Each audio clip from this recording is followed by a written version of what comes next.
I'm Jenny C. Cohen, currently calling in from Salt Lake City, Utah. I work with people from the outside in approach because that was the key to my survivor and thrivership. I am just 56 years young, and I was born into the beautiful country of Taiwan. My birth wasn't recognized for a month. So there's no pictures of me. There's no real stories. My mom was dealing with this shame of having given birth to a daughter. When my dad immigrated to the States when I was 4, while my mother was still in Taipei working, my dad was in the States, so my grandparents were farmers. They would leave at the crack of dawn, and then at nighttime, they would get home. My job was to take care of my brother. My father finally made enough money to bring us over. He found a sponsor to help him sponsor my mother and my brother and I. And when we first came to the States, I was not yet 6, and the school cutoff was September. However, they didn't care. They're like, yeah, you're fine. So I wasn't 6 yet, and I got put into 1st grade. And then what happened was, luckily found a classmate, at least for me, it was lucky the first day, someone who spoke Mandarin. This little girl spoke Mandarin, and she helped me, and I thought, yay, I've got a friend. And then day 2, she refused to speak to me because the other classmates were making fun of her. She'd never really spoken any type of non-English in front of her classmates, and they were making fun of her to the extent she basically said, I can't help you, you're on your own. We switched schools the first year for 6th grade, and I was told by my mother, I was a very obedient daughter, remember, right? I have to listen, no voice allowed. She said, sit in the front of class and you make sure you pay attention to the teacher. So I did that, and then earmarked myself as the next one to be bullied for another few more years in school. And what happened was it got so bad that something inside me rose up and said, enough. And I remember our science teacher had a sub, and the whole class was being very disobedient. They were giving the sub a really hard time, and I got really angry because it felt like they were doing it to me, the hard time they were giving her. And in the middle of my asking them to just back off, the math teacher came in. We all got in trouble. The whole class had to sit out for recess in her room. And in the middle of that classroom, I stood up, walked to the front, and told everybody. They're all looking at me like, who is this person? I had never really had a voice for the 3 years I was in that school. And I told them in front of the teacher, because I knew if I did it by myself, I would get beat up. I'm here to learn. You don't have to be my friend. Just leave me alone. And then I sat back down. I remember just this pulsing, the sweats and the shakes. And it was the first time I found my voice. And then later on that year, these 2 boys, the 2 Billies who had been kept back 3 years. So they were big, tall boys, and they were ganging up on me in the hallway. And again, I found that anger from this lifetime of just not being enough. I threw my books at them, literally just asking the universe to take me out of that moment. I just threw my books at these 2 giant boys towering over this itty-bitty little 6th or 8th grader. And to this day, I still remember Mr. Pendleton, this beautiful, tall, distinguished Black teacher. He stepped into the hallway and said, boys, come with me. And he saved me. And they left me alone after that, the rest of that year. And I learned when we went into high school to be a social butterfly. So I became the comedian. So I got myself real useful real fast. And then they left me alone after that. I was expected to go to school and be a doctor, a lawyer, at least an accountant, someone that could make my Taiwanese parents proud. And in high school, I hit a rebellion stage, and I would deliberately fail classes on the subconscious level, which is the end of the world for my parents. I would fail a semester of honors English so that I could not get into the Wellesleys and the Harvards at the time. I scored really high on my SATs. I just didn't want to go into that realm. So I ended up going into this Jewish Harvard called Brandeis University. And when I entered Brandeis, I got to leave my house and get out from under my parents. I wasn't fully healed, right? So I didn't quite know yet where I started and where other people ended. And I had the misfortune of being attracted to this senior who was going to graduate. Listening to my parents, my mom always said to me, you need to marry a man who's at least 4 to 5 years your senior so he can take care of you. So I didn't look at any of the boys my age. I just saw this older person who seemed to know what he wanted. In retrospect, he was one of the most immature people for being a senior pre-med. I was so naive and I was trusting.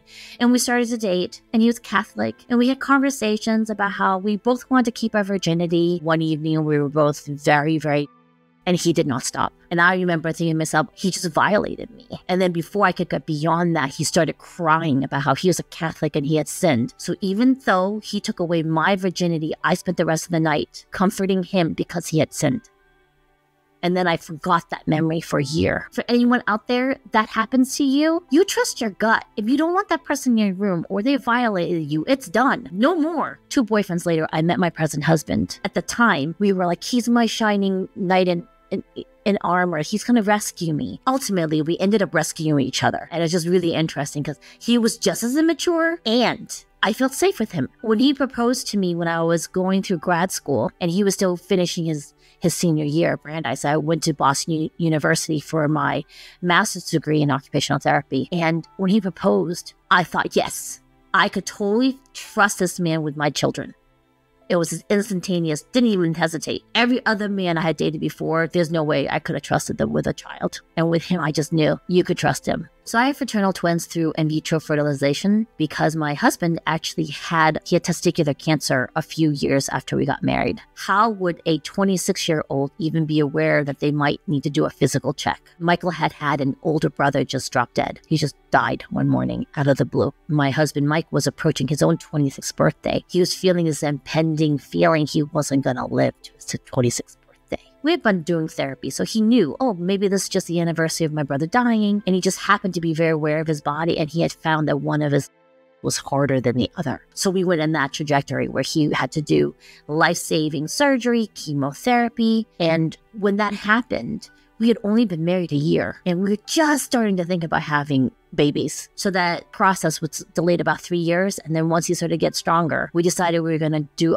IVF because he had stored sperm before his surgeries and chemo. So we went, let's just try this. And when we had these 2 babies, these 2 miracles from God, we weren't supposed to have kids because in the workup for the IVF, I have severe endometriosis. I had a cyst on my ovary. There's no way I would have naturally gotten pregnant. So that's that silver lining on him having had cancer, because there's no way we would have been childless. And in this asking God, the universe for children, we have a running joke that we prayed so hard. The joke was like, okay, you want babies? I'm gonna give you 2 at the same time. And I had been a full-time working occupational therapist in the city. And then when I was pregnant and getting bigger and bigger, my doctors were saying to me, Jenny, you just work until the day you deliver. I was so big, I could not get out.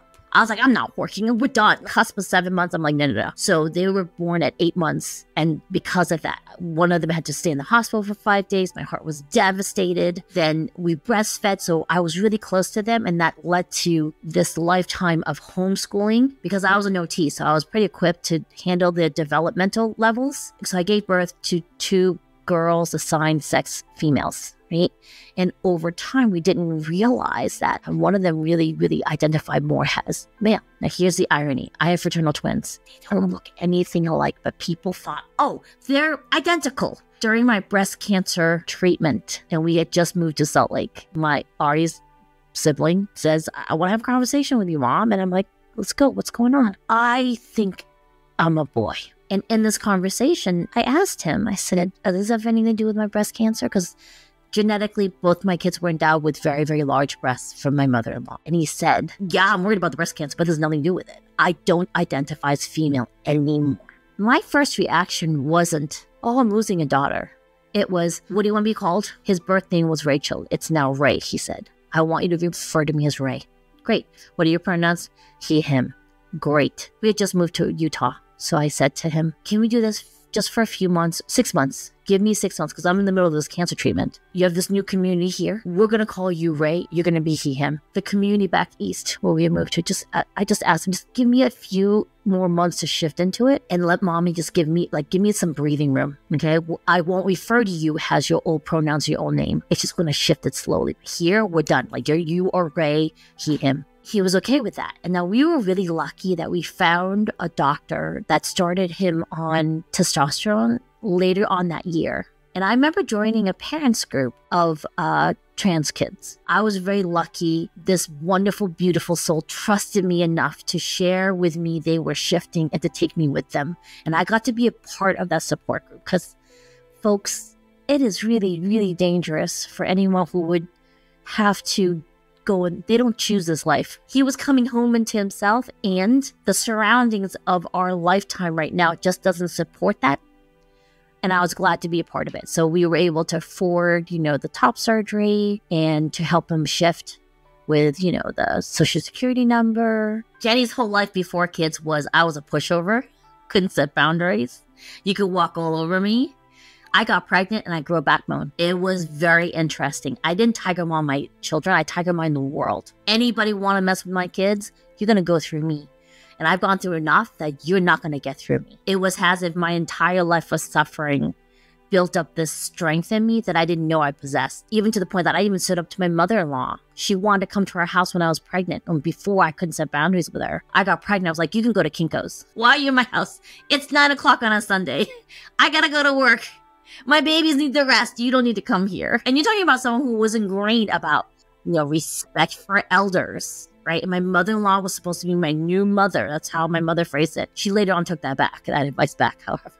Back in those days, I was so young. I was in my early 20s. When Daniel shifted, I just started referring to him in another pronoun. We never really had a conversation. I told him, if your grandparents, my parents, cannot accept you, I guess you're not going to have Asian grandparents. But we're done. I never asked for their opinion. I never had a conversation with them. We just started referring to Daniel as Daniel. I do have permission to speak on this, so I'm going to tell you about my daughter, Ari, who she does identify as non-binary now, right? And she goes by she, they pronouns.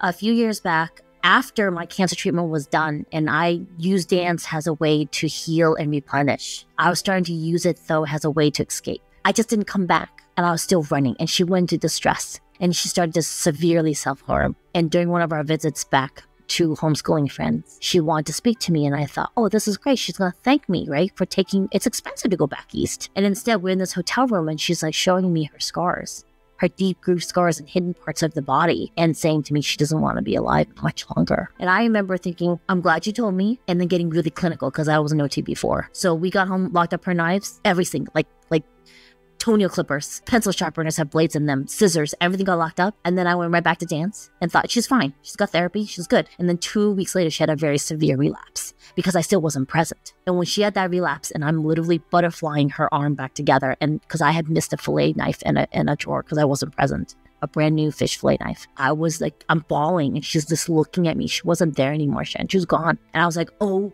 I'm going to lose this miracle. Like, I'm going to lose her. She's like already halfway out the door. And I had to get really, really present. And this was the final thing that clicked because, you know, I was this tiger mom for my children, even for my husband, right?